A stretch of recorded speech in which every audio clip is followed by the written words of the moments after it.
Manood,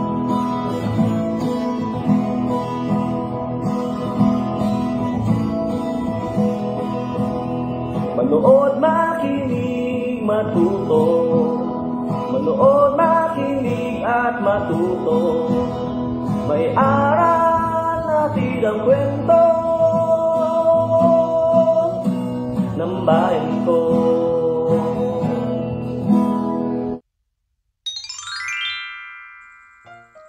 Magandang araw! Isang bagong paglalakbay na naman mula sa kaban ng mga kwento ng bayan ko ang ating pagsasaluhan ngayon. Ako nga pala si Teacher Kat na maghahatid sa inyo ng bagong kwentong kapupulutan ng aral. Ang babasahin ko ngayon ay tungkol kay Buboy na natutong sumunod sa mga babala na pinamagatang, "Uy, sumunod ka, Buboy!" Isinulat ito ng inyong lingkod mula sa Division of South Cotabato at iginuhit naman ni Jonary Dulugmanding Silaw mula sa kaparehong division. Binigyang buhay naman ito sa anyo ng audiobook ng inyong lingkod, Catherine Jane Aquino Calibang, kasama si Darlene Joy Calibang Corpus mula sa Division of South Cotabato. Handa na ba kayong maglakbay sa kaban ng mga kwento ng bayan ko? Halina't makinig! Si Buboy ay isang batang nasa ikalawang baitang at may taglay na kapilihuhan. Ang nanay at tatay niya ay mga magsasaka sa bayan ng Nurala. Bunso siya sa 3 magkakapatid. Unang araw ng pasukan, nakita ni Buboy ang isang babala na nagsasabing, Bawal magtapon ng basura. ngunit nagkalat pa rin siya. Buboy, itapon sa tamang lugar ang iyong basura. Paalala ng guro. Pagpasok ni Buboy sa silid nila, bagong pinturang mga upuan ang nakita niya. Lahat ng upuan ay may panggigigil na sinulatan niya. Naku, Buboy! Ano ang iyong ginawa? Ganda ng ating mga upuan, iyong sinira. Saway ng kaklase niya, ngunit ayaw niya talagang papigil. Kanyang pagsusulat, hindi niya itinigil. Hindi naman ganda kaya. Oras ng recess, mahaba na ang pila sa kantina. Pumila ng maayos. Ang nakasulat sa karatula.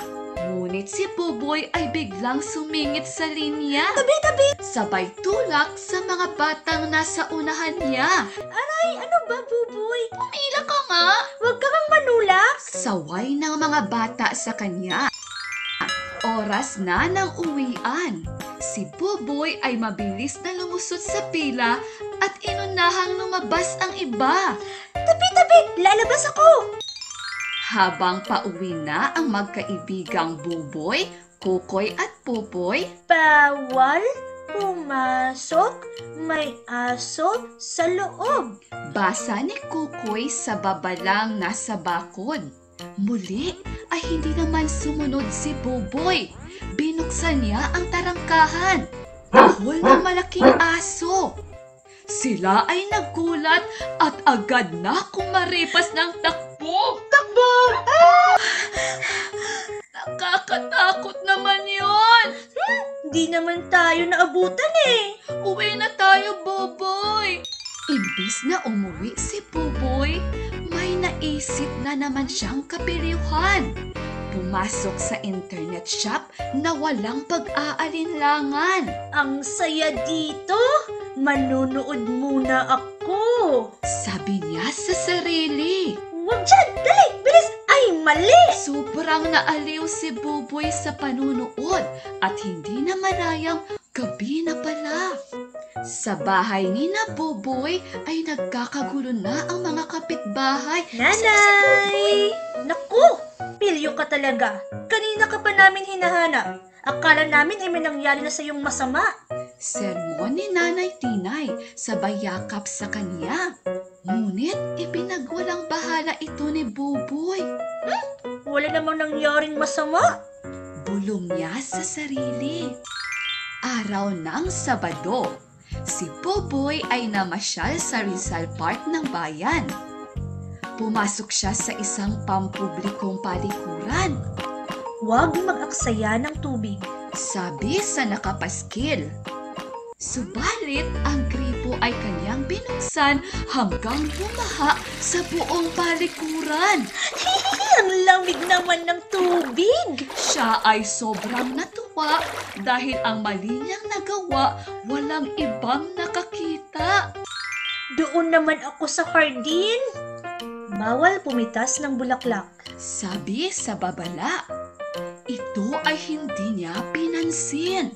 Kayong mga bulaklak, aking hahampasin, sisipain, at uubusin.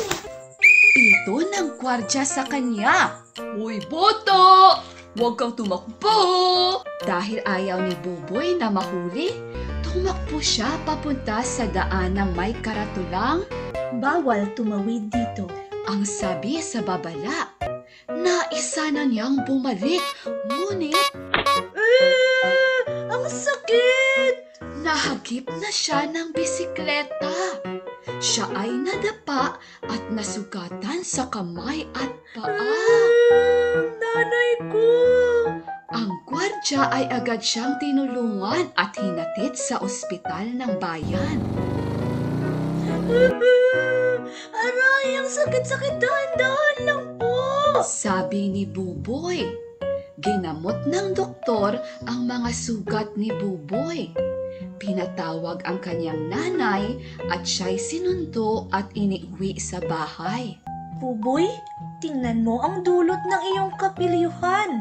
Sa susunod, sundin mo na ang mga babala upang malayo ka sa kapahamakan. Pangaral ni Nanay Tinay sa kanya. Nang gumaling na si Buboy, siya ay bumalik sa parke at sa mamang gwardya kanyang sinabi. Paumanhin po, Mamang Gwardya. Pagkakamali ko'y akin nang itatama. Simula noon, si Buboy ay naging mabait at masunuring bata. Ang kanyang pagbabago ay nagdulot ng lubos na saya sa kanyang ama at ina. At dito nagtatapos ang ating kwento. Hanggang sa muli! Ang kaban ng mga kwento ng bayan ko ay mula sa amin ng Bureau of Learning Resources at ng mga Learning Resources Management Section ng Kagawaran ng Edukasyon. Manood, makinig, at matuto.